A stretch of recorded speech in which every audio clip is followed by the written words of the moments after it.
Kanse, I'm Kristen Achkate. Welcome to APTN National News. Thank you for joining us. The day after U.S. President Donald Trump's Liberation Day and the presentation of new tariffs, Prime Minister Mark Carney paused his campaign. Carney held a press conference in Ottawa, and it was heavy on tariffs and the economy. He warned Canadians that economic times will be tough, and that the Canadian economy will have to fundamentally change, and that Canada needs to go its own way because the United States is no longer a reliable trade partner. We will need to do things previously thought impossible at speeds we haven't seen in generations. Breaking down internal trade barriers so that we can have one Canadian economy, not 13. Making Canada more productive and competitive. Building things in this country again. Millions more homes. Building clean and conventional energy. Building more public transport, more mines, more assembly lines. Prime Minister Mark Carney, along with the Liberal Party, have yet to comment on Carney's father being the former principal of a Northwest Territories Indian day school during the 1960s. Carney's father, Robert Carney, was the principal of the Joseph Burr Tyrrell School in Fort Smith. It was previously known as the Fort Smith Federal Day School. Some survivors of that school tell APTN News Robert Carney was, quote, great, and another said, I don't have any negative stories. Carney was also the chief of school programs in the Northwest Territories. He also worked at a faculty post at the University of Alberta. He later died in 2009. Despite multiple attempts and after a promise to send a statement, the Liberal Party has yet to comment. And you can read more about that story from our web reporter Kathleen Martins by going over to our website at aptnnews.ca. Robert Carney's past was also a topic of discussion for this week's Truth in Politics panel with Winnipeg Free Press Negon Sinclair and former Grand Chief and journalist Sheila North. Here's that interview with our Dennis Ward. Yeah, so a lot of misinformation is out there. So I'm glad that we get a chance to sort of correct the record, not talk about, simply taking Robert Carney's legacy, Mark Carney's father, and then placing it on Canada's new Prime Minister, because he said things that are quite different to his father. But simply put, Robert Carney, for a brief period, was a principal of a day school. He was the principal of a day school in Northwest Territories. It was a school that included both a high school and an elementary school. And then for a period of time very short amount of time, ran schools as a superintendent kind of model, overseeing the schools in the Northwest Territories. So naturally would have seen, and therefore the residential school system as we would now know it, of course, a system that highly problematic and of course very violent for many of those who experienced those schools directly.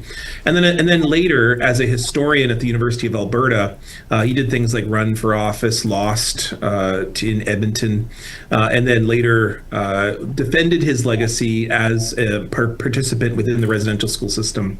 Wrote many essays talking about the more or less complaining about the ways in which others, like the Royal Commission on Aboriginal Peoples, personified residential schools. He said things like, why aren't we talking about the good stories? Why do we have to keep focusing on trauma? Really things that we now know of as highly problematic. And we would often call those kinds of individuals residential school denialists, not that they are denying the schools or that even that atrocities happen at the schools, but then wanted to sort of obscure the legacy of the schools by talking about a few good experiences, or maybe somebody learned a skill or had a good day here and there.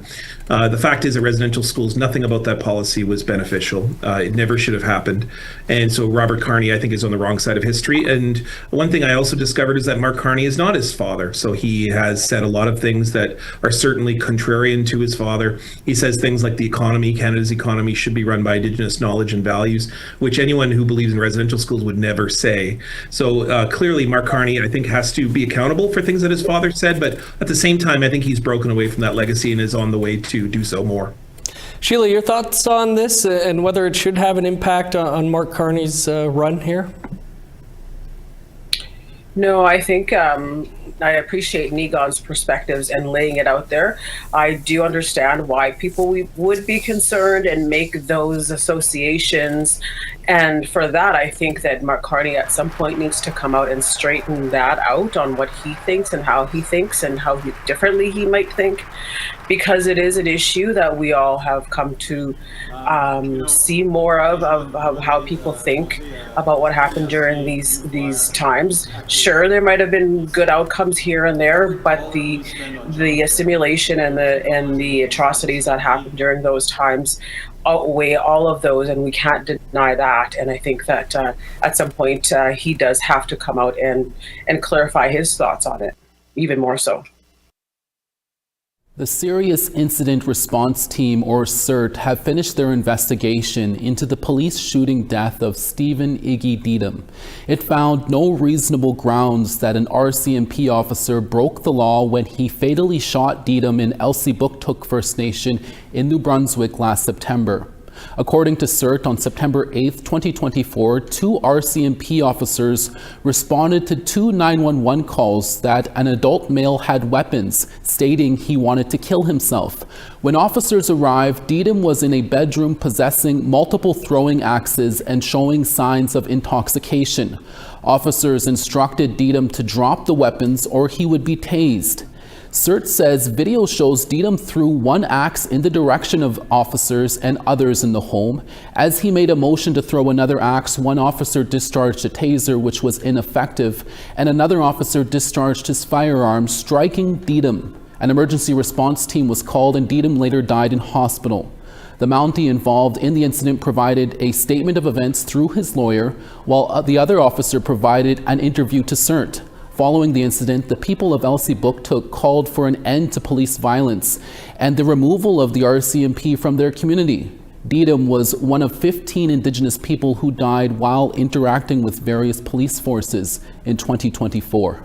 In a statement, CIRT Director Aaron Noss added, "My review of the evidence indicates there are no reasonable grounds to believe the subject officer committed a criminal offense.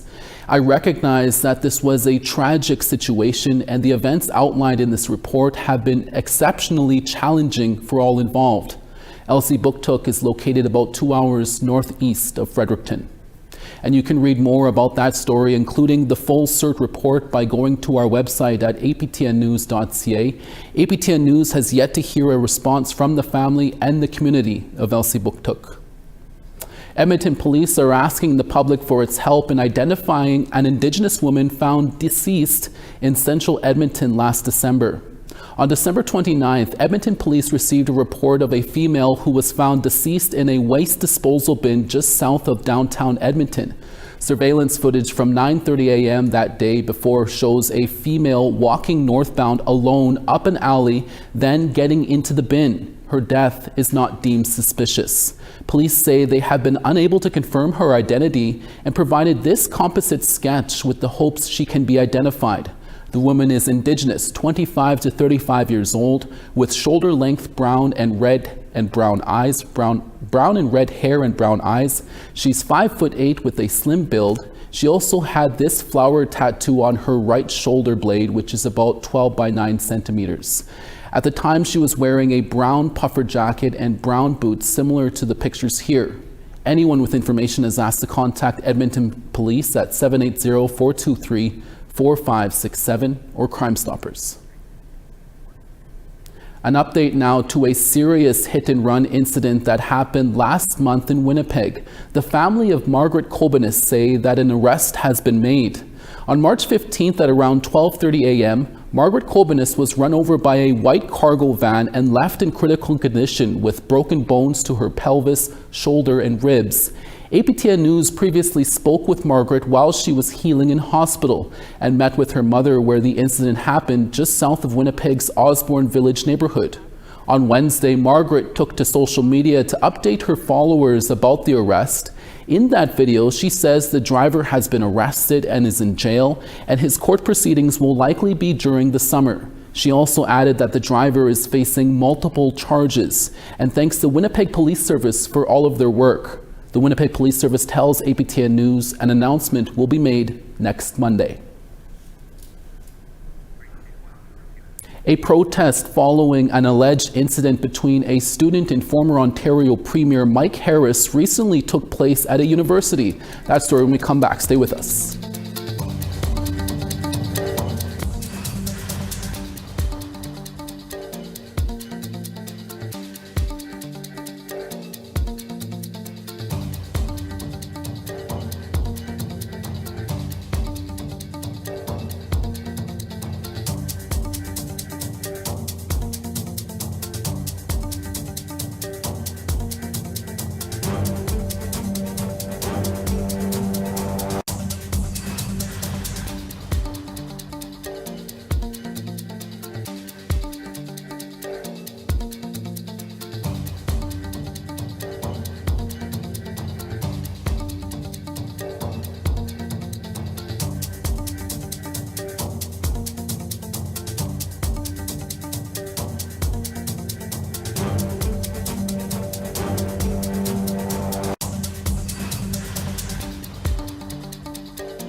Welcome back. Indigenous and non-Indigenous students took to the streets on Thursday to call out Nipissing University for not doing enough to address a situation following an interaction between a student and former Ontario Premier Mike Harris regarding the Ipperwash crisis. CTV's Eric Tashner reports. Break the chain and change the name! Carrying signs and chanting, Indigenous demonstrators and allies demand action. There's been overwhelming support for untangling Nipissing University from Mike Harris's destructive and colonial legacy. Following a $2 million donation to the school by the Joyce Family Foundation 2 weeks ago, which Harris was in attendance for, fourth-year Indigenous student Cheyenne Sago approached him over the Ipperwash scandal. She asked him how he plans to reconcile with Indigenous youth after Harris made an alleged racist remark in 1995, a day prior to 38-year-old Dudley George's shooting death at the hands of OPP. To Dudley George's family, we're still fighting to honor him, and we're still fighting for reconciliation, and this matters. Sago says Harris responded saying he did want the protesters out of the park and that First Nations people were on Indian land. That's the way I took it. It was confirmed to me. He said, "Excuse me," and he put his hands on me with the pamphlet, and he's like, "All right."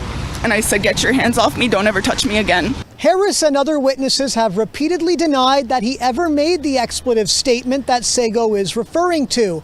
However, the former commissioner of the Ipperwash Inquiry wrote in his final report that he didn't believe the premier. Demonstrators want an apology and argue the university has not taken any meaningful action to stand by its commitment towards reconciliation, equity, diversity, inclusion, and accessibility. They're also calling for the school's Harris Learning Library to be renamed immediately. Now is not the time to start the conversation. It is time to act. The school says it is investigating. A third-party audit underway at the university around creating an inclusive campus is being conducted, which will be completed in the summer. We will have a look at those recommendations and we will bring them forward to the Board of Governors for approval, and then we will be accountable for carrying out those actions. We got to have Indigenous perspectives. We need to have that inclusion, that diversity. In a statement tonight from the former premier, Mike Harris writes in part, "The interaction with Miss Sego took me by surprise as she approached me as I was leaving, and I find it unfortunate that she was left with an unfavorable impression. Since the 1990s, significant progress has been made on the path towards reconciliation, and I fully support those efforts towards building a better, more inclusive future for all Indigenous communities." Break the chain and change the name. Eric Tashner, CTV News, North Bay. A new HIV prevention drug is now covered under the non-insured health benefits program for First Nations and Inuit. The injectable drug called APTN will reduce the risk of contracting the human immunodeficiency virus, or HIV, through sex. APTN Sav Jonesa finds out how this health coverage might help Indigenous peoples who are disproportionately affected by HIV in Canada. A new injectable medication for HIV prevention is now covered for First Nations and Inuit under the Non-Insured Health Benefits Program, or NIHB. APTN is a bi-monthly injectable that's more than 99% effective at reducing the risk of HIV transmission through sex. Certified registered nurse and Two-Spirit Health Director Jessie Dame says APTN is very exciting when it comes to combating HIV in Canada. It's an injectable, so folks can get as minimal as 6 injections a year, which is extremely decreases barriers to pill access and to continuously having to go to pharmacies. The human immunodeficiency virus, or HIV, weakens the immune system against disease and illness and can lead to AIDS if left untreated. HIV is primarily transmitted through sex without condoms and shared injection drug needles. HIV can be acquired no matter your sexuality, gender, or race, but some communities are more impacted than others. The Public Health Agency of Canada estimated more than 62,000 people in Canada were living with HIV at the end of 2020. In that same report, they found Indigenous people made up approximately 10% of all people living with HIV in the country, though Indigenous people make up about 5% of Canada's population. Indigenous people continue to represent the highest, or some of the highest numbers around HIV transmission within the country, and especially when we look at Two-Spirit, queer, and trans Indigenous folks. I think it's really important when we talk about HIV to really make sure we talk about the context. So unfortunately, Indigenous people are disproportionately affected by HIV, but that's due to racism and homophobia, biphobia, and transphobia. So really putting the blame on the systematic structures that lead to the increase in HIV. HIV prevention medication is also called pre-exposure prophylaxis, or PrEP for short. Oral PrEP pills were already covered under NIHB before the APTN injectable became available, but are less effective and require daily dosing or on-demand use. Dame says spreading more awareness and promoting education around PrEP and HIV is necessary for seeing lower transmission rates. More conversations or kitchen table conversations is important. So we need to look at structures that support family members to get access to knowledge, to bring it home to community and share in community spaces. So we are currently investigating what Indigenous knowledge mobilization looks like and working with community to find and develop new tools. You can find more information on the APTN injectable at aptitude.com or visit can.ca for resources on HIV within Indigenous communities. Sav Jonesa, APTN National News, Winnipeg. Thank you, Sav. We're always looking for your feedback or story ideas. Here's how you can continue the conversation with us. If you have a story you want to share, send us an email to news@aptn.ca. To read and watch our stories, you can go to www.aptnnews.ca. And you can also find us online on your favorite social media sites, including TikTok, YouTube, LinkedIn, and X. Follow APTN News to join the conversation and see our latest stories. We now want to tell you about this week's 3 web poll questions. Over on our website, we ask, do you think a federal law banning residential school denialism is enforceable? Your answers are yes, no, or unsure. Our second question we ask, will you be more likely to vote in the federal election if you lived in a swing riding? Your answers are yes, no, or unsure. And our third question we ask, who is your favorite Juno Award-winning artist? Sebastian Gaskin in Manitoba, Alyssa P, Snotty Nose Res Kids. You can go to our website at aptnnews.ca/polls to cast your ballot. Our host of Nouvelle Nationale, Kim Sullivan, is up next. Plus, APTN Investigates is being recognized yet again for their great work. Those stories after the break.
Starting on the east, Fredericton 6, Charlottetown 3.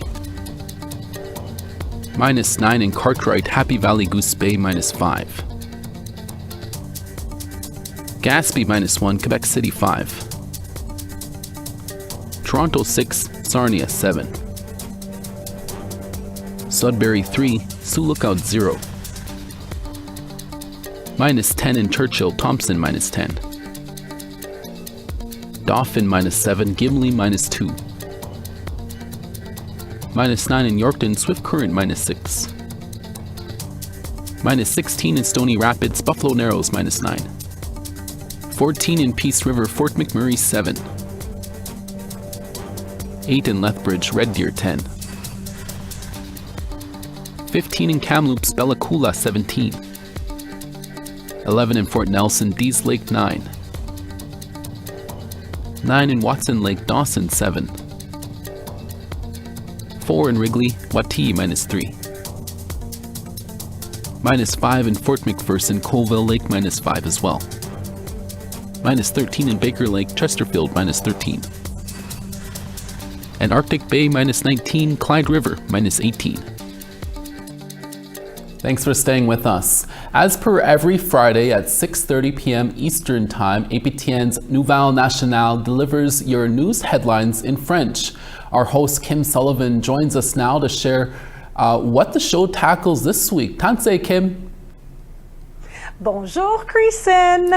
Kim, our French viewers will get to hear about the turmoil happening in Kanesatake. Tell me about that. Well, yes, as you may know, the Mohawk Council of Kanesatake confirmed an ethics commission comprised of non-community members, and they have ousted the Grand Chief Victor Bonspiel and Chief Valerie Bonspiel last month. So we're actually going to look more into that story. And you also spoke with the president of Indigenous Business about Trump's tariffs and their impacts. What happened there? We know that this is very scary for so many small businesses, so we headed out to Bastien Industrie in Wendake here in Quebec. They're the only Indigenous owned and operated moccasin manufacturer left in North America, and they explained that on Turtle Island, those borders between Canada and the States, they don't exist, so of course these tariffs could potentially harm small Indigenous micro businesses. And Kim, he even gave you a few tips to encourage the Buy Indigenous initiative, eh? It's a great initiative, Creason, how to recognize the logos and so much more, but I'm not going to tell you all the tips. You're going to have to watch En Français tonight. All right, I can't wait. Thanks so much, Kim. Au revoir. The Canadian Association of Journalists, or CAJ, has announced its finalists for the 2024 CAJ Awards, and our teams at APTN Investigates and APTN News have received some nominations. The APTN Investigates story, Food for Profit by Brittany Guillot and Tom Fenario, is a finalist for the broadcast over 5 minutes category. APTN Investigates Tamara Pimentel is also a finalist for human rights reporting for her story Beyond the Strip. APTN's Odette Auger is also a finalist for Emerging Indigenous Journalists Award, and APTN's Jesse Andrushko, Mark Blackburn, and Daniel Parody are finalists for the Environmental and Climate Change Award for their work on The Place That Thaws, the untold stories of resilience and adaptation in the high Arctic. Judges made the finalist selection after a record 540 submissions. The gala event will be held on May 31st at the Delta Hotel in downtown Calgary. Big congrats to all of our APTN staff for that big recognition. That's your Friday daytime newscast for this April 4th. Dennis Ward is back for your evening newscast. Make sure to join us then. From all of us at APTN National News, thank you for watching, and we'll see you again on Monday. Excellent.